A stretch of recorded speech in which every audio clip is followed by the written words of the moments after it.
Pemilik tanah yang berdepan isu pencerobohan dinasihatkan jangan mengambil tindakan sendiri bagi mengelak perkara tidak diingini berlaku, sebaliknya menggunakan saluran perundangan yang betul.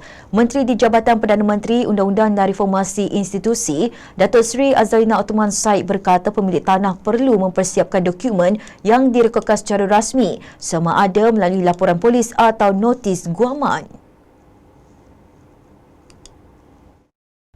Jelas beliau, dokumentasi itu diperlukan dalam sebarang pertikaian hak milik atau bantahan terhadap pembinaan di atas tanah yang didakwa diceroboh. Sekiranya tidak didokumentasikan, tindakan sendiri oleh pemilik tanah boleh menimbulkan implikasi undang-undang serta risiko tindakan balas selain menyukarkan penentuan hak milik sebenar. Jelas beliau, hujung pangkal cerita di sebalik sesuatu pertikaian pastinya tidak diketahui secara keseluruhan yang berkemungkinan nama A tertera tetapi hak milik sebenar milik B. Mungkin juga katanya pernah diberikan kebenaran sebelum ini yang tidak direkodkan atau terdapat bayaran tertentu dibuat.